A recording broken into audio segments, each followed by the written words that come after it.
Olá pessoal, tudo bem? Sejam muito bem-vindos ao mundo da biologia. Eu sou o professor Patrick e estarei junto com vocês nessa jornada do pré-ENEM digital. Para hoje vamos falar sobre o capítulo 3, que fala sobre a citologia, que é o ramo da biologia responsável por estudar as células, estruturas formadoras de todos os organismos vivos.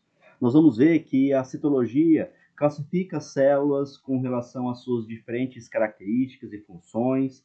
Ela também nos mostra quais são as organelas que formam essas células, qual que é a função de cada uma dessas organelas, além de outros componentes importantíssimos, como o citoplasma e a membrana plasmática. Mas para hoje, a primeira divisão que nós temos que falar sobre as células, ou a primeira classificação, é referente à presença ou não de um núcleo. As células são chamadas de procariontes, aquelas células que não têm um núcleo bem definido, ou não têm um núcleo delimitado por uma membrana. Isso significa que o material genético, tanto o DNA quanto o RNA, ele fica espalhado, disperso pelo citoplasma da célula.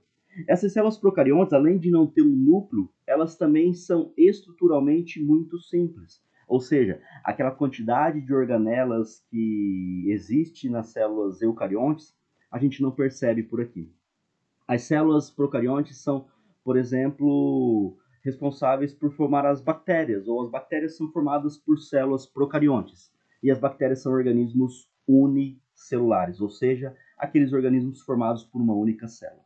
Já as células procariontes, elas, além de estruturalmente serem mais complexas, percebam e vejam a quantidade de organelas que está presente, como mitocôndrias, retículo endoplasmático liso e rugoso, complexo de Golgi, lisossomos, ribossomos, centríolos, entre outros.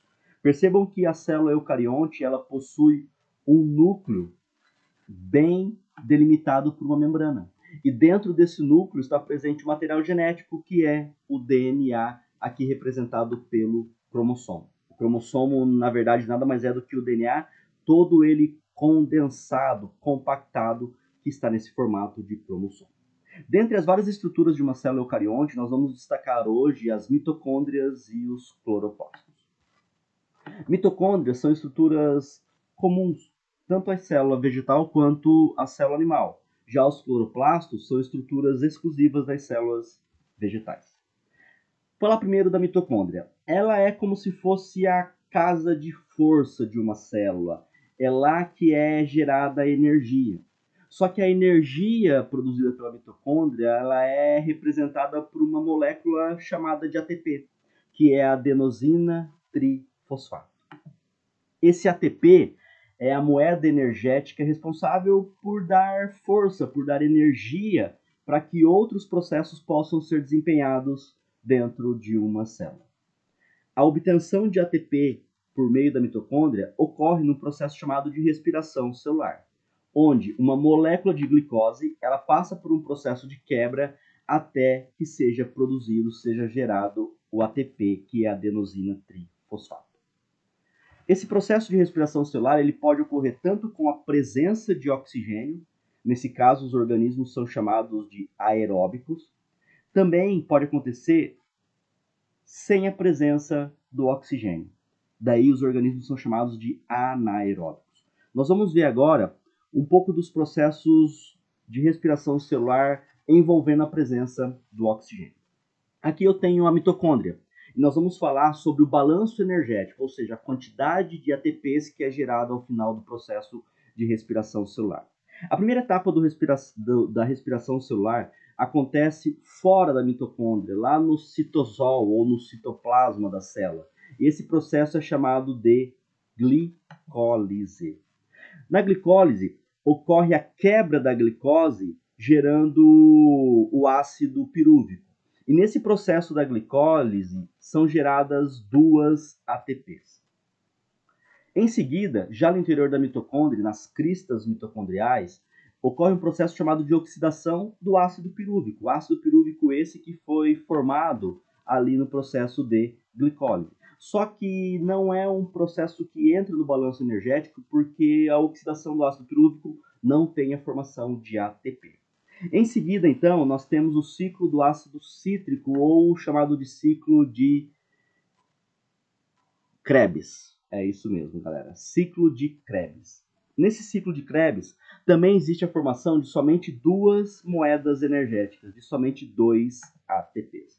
Depois do ciclo de Krebs, nós temos um processo chamado de cadeia respiratória ou oxidação fosforilativa. É aqui que está a maior produção de ATPs, gerando no final do processo cerca de 28 ATPs. Se eu considerar todo o saldo de ATPs produzidos, eu vou ter cerca de 32 ATPs gerados em cada mitocôndria. É claro que esse valor não é fixo, porque outras situações biológicas podem interferir no funcionamento dessas mitocôndrias. Com relação aos cloroplastos, nós vamos nos remeter ao processo de fotossíntese, que você consegue reconhecer a fotossíntese como um processo pelo qual a planta produz uma molécula de glicose, ou seja, é a sua forma de produzir o seu próprio alimento, são chamados de organismos autótrofos ou autotróficos, e esse processo ele precisa de uma energia da luz do sol, no caso do ambiente natural. A planta precisa do dióxido de carbono que ela capta da atmosfera, ela precisa de água e outros nutrientes que ela retira do solo, e no processo final ela produz, além da glicose, também oxigênio que é liberado para a atmosfera terrestre. A fórmula química da fotossíntese é essa daqui. Ela pega 6 moléculas de CO2 mais 6 moléculas de água.